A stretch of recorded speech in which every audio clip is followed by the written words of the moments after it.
Woo! For those of you who are Stern fans, Shuli and Stuttering John have some heat with each other now. And Shuli really lays into him.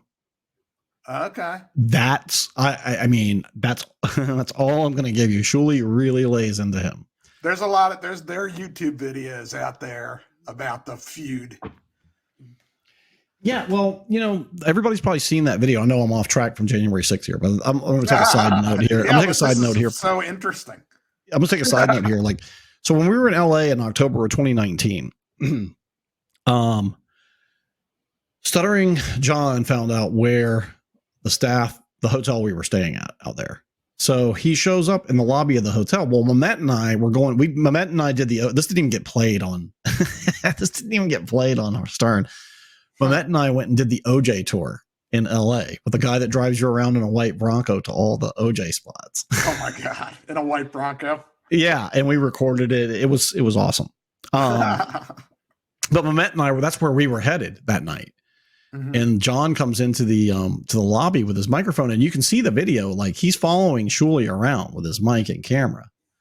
And Memet and I, there's these big, huge stanchions, and Memet and I kind of hid behind the stanchions, and we slipped out the door and into our Uber, and we're gone before John can see us. So, wow. Yeah, Memet and I gave him like, the Eddie Murphy and Beverly Hills Cop, the banana in the tailpipe, and you turn around and awesome. We're gone. So it was, but he followed Shuli around till Shuli had to go get like hotel security to throw him out. It was insane. Wow. So Shuli explains on the show that John's been screwing with him for a long time. Right. And Shuli was like, okay, well, now I'm going to fight back. So he asked Mike Morris and I to come on the show today because Mike Morris is also a stand-up comedian. And, I've got, 30 years in radio. So I came on with Mike Morris, and we talked about quite a few things, but the show ends on he's got a Stuttering John podcast that he breaks down. It's just, oh my God. Oh my God. Yeah. I mean, Shuli is on fire. Shuli is on fire. He's so pissed. So, but it's good. It's good. It's great stuff. So it's on the Shuli show. I think it'll be posted, in the next day or so, but we recorded that today with myself, Shuli, and Mike Morse on the Shuli show. It's fantastic. Great stuff. And was ESO on there too? ESO was on as well. He's their producer. So yeah, ESO's the producer. ESO used to be here quite a bit on the I first met ESO. He would be on our chat in the Twitch show for a long time. And he met Shuli and then started working with Shuli on producing his show. Cool. And ESO, he started off with Miserable Men with Shuli. He'd be off camera and all that stuff. And then we were kind of like, no, we're going to make you uncomfortable, make you come on camera with us. So is that what I see in my future too? Yeah, absolutely. Well, I'm on camera, but I'm a little. You're smaller. You got to earn. You got to earn your way up. On this show, when Katelyn first started, she was completely off camera. If you go back and watch those original Twitch shows that we did, she was completely.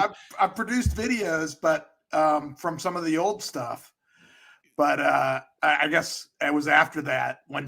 So before that, when we first started on Twitch, before we started with Jeff and all that stuff, Katelyn was completely off camera. Like, you just hear her voice. Okay. So she worked her way onto the show. So now she does her own show. Well, there you go. It's very good. Like, she wraps up our weekend and talks about all the stuff that we did on the weekend on Tuesday nights at 8. If you want to check her out, tomorrow night at 7, we're going to do a party show. Katelyn and I together right here, 7 to 8, and then 8 o'clock. Bubba's going to start Bubba 199 right here on Twitch on the Bubba Army channel. So we'll roll right into that with the sponge. Sponge. I remember. That's cool. So it'll be Brent and Katelyn party show from 7 to 8, and then at 8 we'll slingshot it raid style right on over to Bubba Sponge.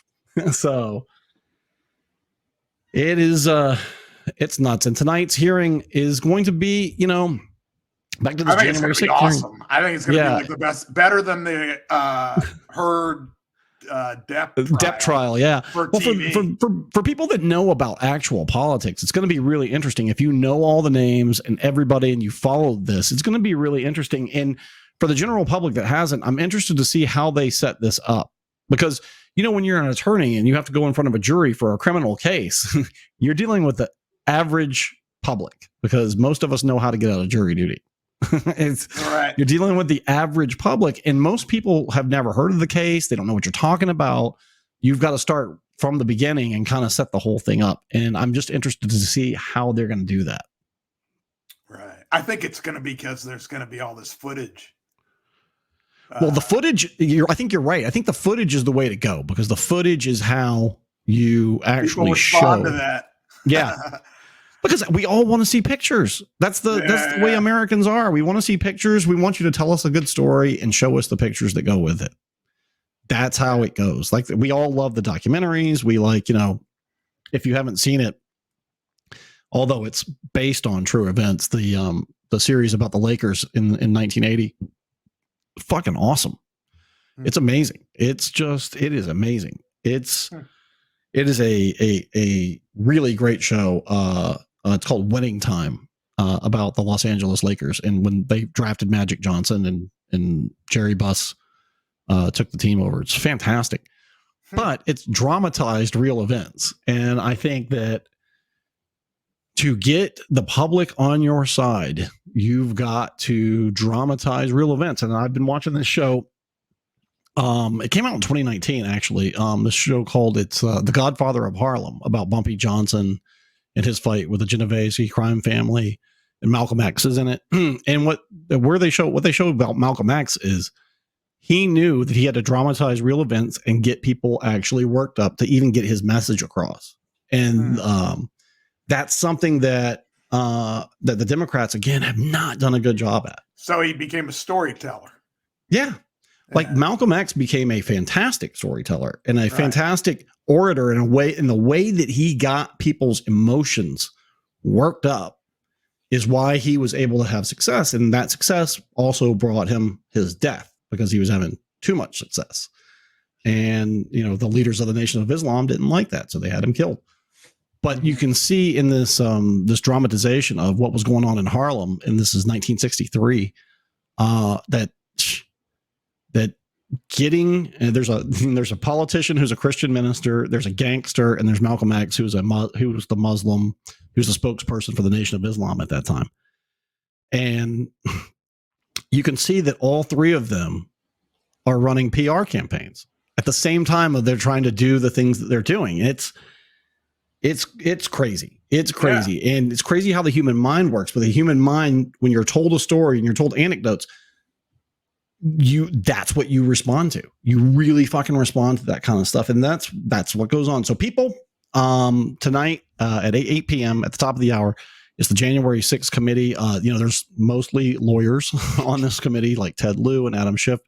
There's two Republicans. Liz Cheney, by the way, who is losing badly in her GOP primary in Wyoming. That sucks. Liz Cheney, if you remember back to the Bush administration, like, Liz Cheney was an ultra conservative. Like, if you would have told me in 2006 that as we sit here in 2022 that Liz Cheney would be one of the biggest critics of a Republican president, I would have been like, what Liz Cheney are you talking about? Because she was never that. Like, she defended George W. Bush all the way to the end. I get defending her dad. It's her dad. But she defended George W. Bush all the way to the end, no matter how much he screwed up. And she's been very harsh and very critical of Democrats. I mean, she is a conservative. But the fact that she is this critical of a Republican president is shocking to me. It really is shocking to me. And she's stiff about it too. Like, she is really stiff about it. I never thought I would see this out of Liz Cheney ever. So we shall see, like, how this goes. Like, I was texting with you earlier and you said that there's a police officer that's going to testify that you think's hot. I'm not sure if she is, because when I search her name, it's other people come up with the same name. Gotcha. So it's hard to find an image of her, but I think can anyone in chat confirm that? What's her name again? I can't remember. Here, I think I got it right here. It's Caroline Edwards. Caroline Edwards. Yeah. And she's a lady. I tell you what, there's some, because the women police officers, they have to keep the ones around here keep themselves in really good shape. So, I always like, it's hard for me to not think that I'm watching a porn movie. Like when I see like a really hot, done up makeup and everything. One time years ago, I got a noise complaint at my house, and 2 female police officers showed up, and they both looked really good. They were super nice about it. They're like, "Hey, can you turn the music down?" I'm like, "Yeah, you got it. No problem. I'll turn it off." They're like, "Okay, thanks." I was like, "Wow. Want to stay for a drink? What time are you getting off work?" Right, like, exactly. Let's hang out. One. But, that all being said, Officer Fanone, who is also a Capitol police officer, is going to testify, I believe, tonight, they said. And I was watching the BBC, and they had a woman on there whose husband was a police officer that ended up committing suicide 9 days after the attack. And she said, like, when the day of January 6th, from that day on, he was a changed person. Well, he was traumatized. And here's something else that, on a side note, that we don't do for our police officers that we absolutely should, which is, we don't get them enough training for post-traumatic stress disorder or treatment for post-traumatic stress disorder. Police deal with a lot, and they're going to be traumatized. I don't care how big and tough of a guy they are, they're going to be traumatized. And some of these police officers have been traumatized. And 4 of them from January 6th committed suicide, which is so sad. And what you don't understand is when a police officer loses his life in the line of duty, there is sometimes, if there's not an organization like the one that I ran with Baba, there's like a few months before the widow or widower gets their benefits, and we would raise money to fill in that gap for them. So I dealt with a lot of families of police officers that have lost their lives in the line of duty, and one guy lost his life in a car accident. A drunk driver ran a red light and killed a police officer who wasn't on duty, but we still raised money for his family anyway. But the point is, it's very sad, and these families of police officers sacrifice a hell of a lot when they are on duty. Like the families, they don't know if their husband or wife or mother or father, they don't know if that person's going to come home that night. They don't. And I think that's part of this January 6th that's being taken way too lightly, is the attack on police officers. I mean, there's a guy with an American flag on a pole smashing a police officer in the head. Again, we're okay with that all of a sudden? Like, that's okay? At what point is this okay? And people are saying that this is a bunch of theater or nothing happened, but it's on videotape. It's horrific. Like, have you seen the video, Tommy, of the police officer that's kind of halfway in the door and they're smashing him in the door? So many times. Is heartbreaking. I can't even watch that again. Yeah. That is just horrific. And anybody that was involved in that, they need to have the book thrown at them. And I know that a lot of them are. So, and I know it's a huge investigation at Department of Justice. And I was also looking at a former U.S. attorney, and she was saying that what the Department of Justice could do, again, these are Democrats, so they're not that competent. So don't get your hopes up. But what they could do, if legally, is they could take all the investigation that the committee has done, all this evidence. There's 127,000 documents and over 1,000 witnesses and all this stuff. They could take that evidence that they've already investigated and gathered and start dropping indictments on people without doing much of an investigation themselves. Again, it's Democrats. They're not that competent. And let's talk about the underlying point of all this. And now we're going to get into a political point here. It is preposterous. And let me say this very clearly. It is preposterous to think that election was stolen. There is no chance mathematically that you can rig an election in 8 different states, that each state and each county and each precinct almost does things differently. In Florida, you could not rig a statewide election in the state of Florida. There's 67 counties in the state of Florida, and each county has their own supervisor of elections who is elected independently in that county every 4 years. you could not rig an election. Like, in Georgia, where Trump lost by almost 12,000 votes. If it's in within 100 votes, maybe you could change the results. Maybe. The George W. Bush won Florida by 538 votes. That's within 1,000, maybe, but if you're getting out of over 200 votes, you're getting into the highly unlikely area of changing the outcome of an election. And to say that in 8 states, but it just happened to be the swing states, is where the election was stolen, I don't think so. And so there's 2 hardcore Republicans that have been caught on tape. One is Dan Crenshaw out of Texas. Thank you for your service, Congressman Crenshaw. I believe he was a Navy SEAL. He lost his eye in Iraq. He has the guy with the eye patch. Brave guy, no question about it. And people were, he was having an event and he was caught on camera. This was not like on camera event, but he was caught on somebody's cell phone. And people were yelling at Dan Crenshaw saying, "Oh, this election was stolen and this and that." And he was like, "No, that's ridiculous." Like in 8 states that just happened to be the swing states, that's the ones that he lost, and other Republicans down the ballot won. He was like, "No, it's ridiculous. Didn't happen." And the other one was Ron Johnson, who's a senator from Wisconsin. They caught him on tape, and he had a great point. He was like, every other Republican in Wisconsin got 50,000 more votes than Donald Trump. He was like, so that tells you right there that voters in the middle didn't like Donald Trump. Everybody else that was a Republican did well. Also, when you look at the 2020 election, a lot of Republicans did very well. So if the Democrats, who are not even close to competent enough to rig an election, but let's say that they were, they're going to rig an election and let Lindsey Graham and Mitch McConnell stay in office. Like you're going to throw Trump, you're going to get Trump out, but you're going to let Mitch McConnell, who wields way more power than the president, you're going to let him stay? Please.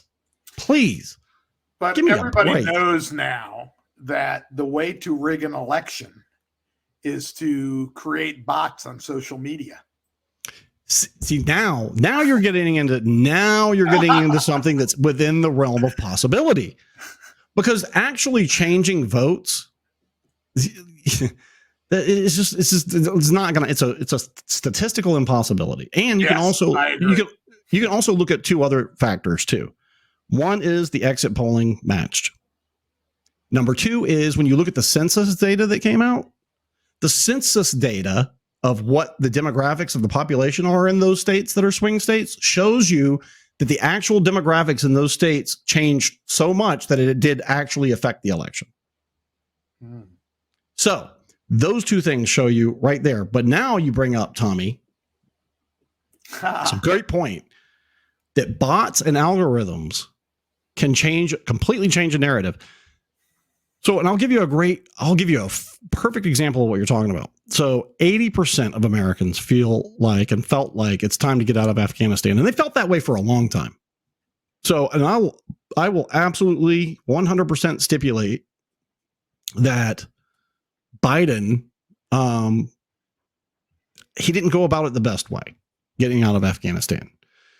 But that being said, 80% of Americans wanted us out of Afghanistan. If you would have looked at Twitter or Facebook or Instagram or any of that rest of that stuff, you would have thought it was the opposite because of the way that the bots and the algorithm pushed the narrative that it seemed like Americans didn't want us to get out of Afghanistan. But when you poll it, almost everybody says that.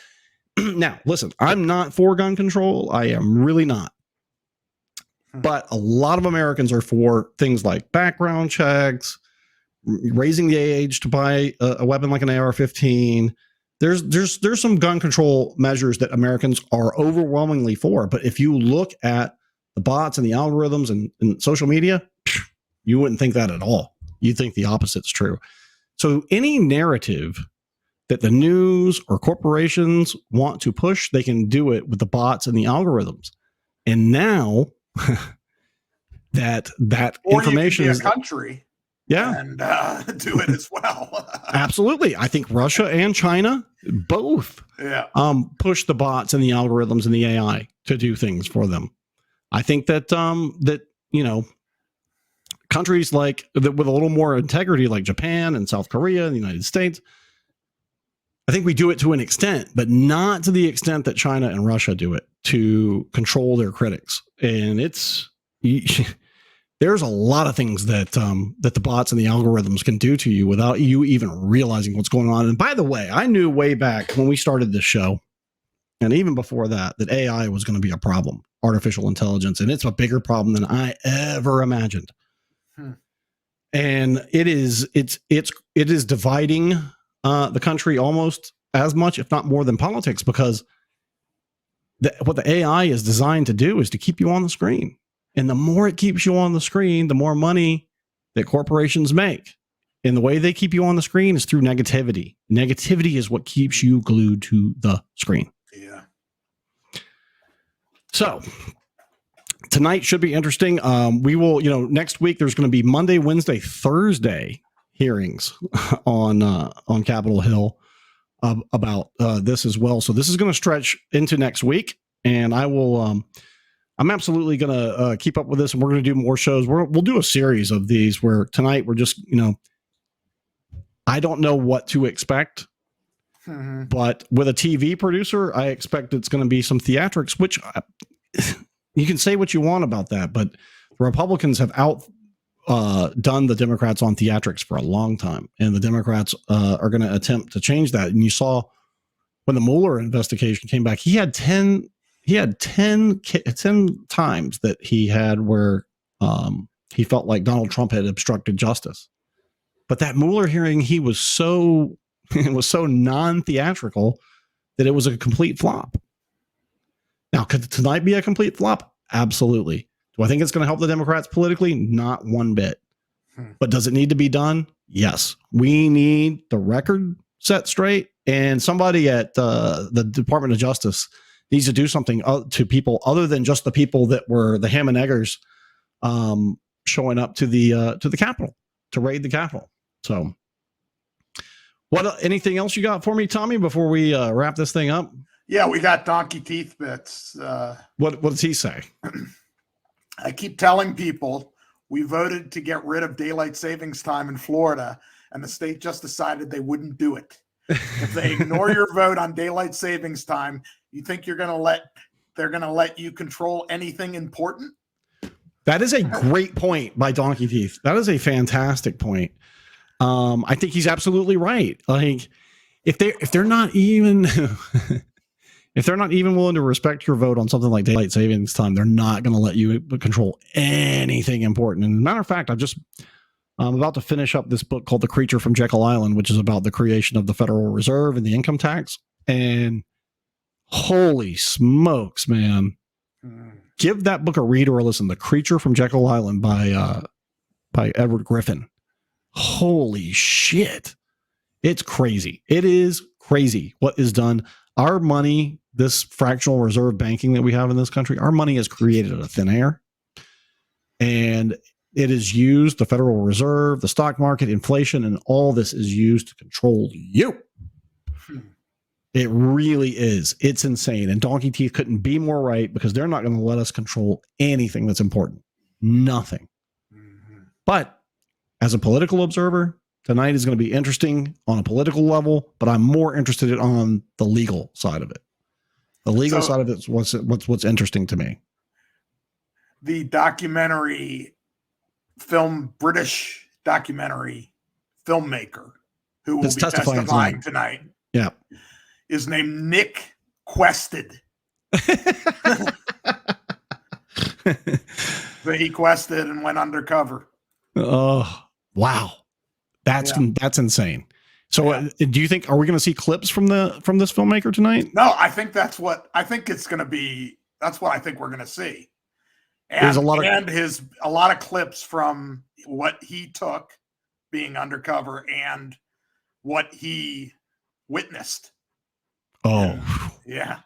That's why that's going to be high drama. So I'm recording this tonight on C-SPAN, because as soon as this is over, I'm going to roll right into the hockey game.